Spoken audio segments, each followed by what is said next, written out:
جب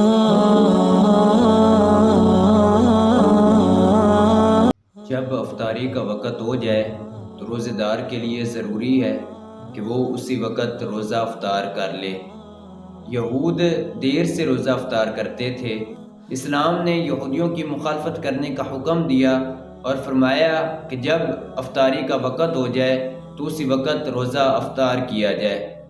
حدیث شریف میں آتا ہے سرکار صلی اللہ علیہ وآلہ وسلم آپ نے ارشاد فرمایا، لوگ ہمیشہ بھلائی پر رہیں گے جب تک وہ روزہ افطار کرنے میں جلدی کرتے رہیں گے۔ سرکار صلی اللہ علیہ وآلہ وسلم آپ نے ارشاد فرمایا وہ لوگ بھلائی پر رہیں گے، یعنی اس میں بھلائی ہے جب افطاری کا وقت ہو جائے تو اسی وقت روزہ افطار کیا جائے۔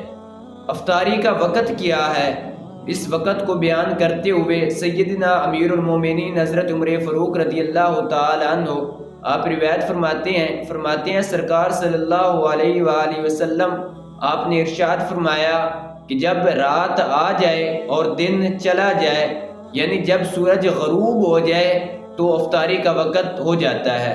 تو اس حدیث شریف سے پتہ چلا کہ جب سورج غروب ہو جائے تو اس وقت افطاری کا وقت ہو جاتا ہے۔ تو جب افطاری کا وقت ہو جائے تو بغیر تاخیر کیے انسان کو چاہیے کہ وہ روزہ افطار کر لے۔ رب تعالیٰ نے قرآن پاک میں ارشاد فرمایا اتموا الصیام الی اللیل، کہ روزے کو رات تک پورا کیا جائے۔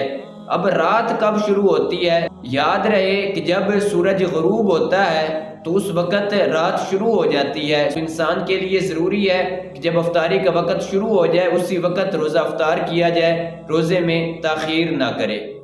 اور ایک اور حدیث مبارکہ میں سرکار صلی اللہ علیہ وآلہ وسلم آپ نے ارشاد فرمایا میری امت ہمیشہ میری سنت پر رہے گی جب تک وہ روزہ افطار کرنے میں ستاروں کا انتظار نہیں کرے گی، یعنی روزہ جلدی افطار کرے گی۔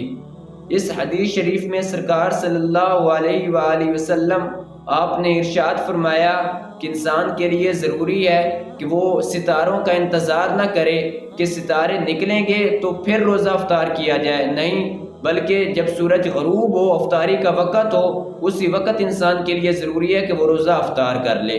سیدنا ابو ہریرہ رضی اللہ تعالیٰ عنہ آپ روایت فرماتے ہیں کہ سرکار صلی اللہ علیہ وآلہ وسلم آپ نے ارشاد فرمایا کہ اللہ تعالیٰ فرماتا ہے مجھے اپنے بندوں میں سے سب سے زیادہ محبوب وہ ہے کہ جو افطاری میں جلدی کرتا ہے۔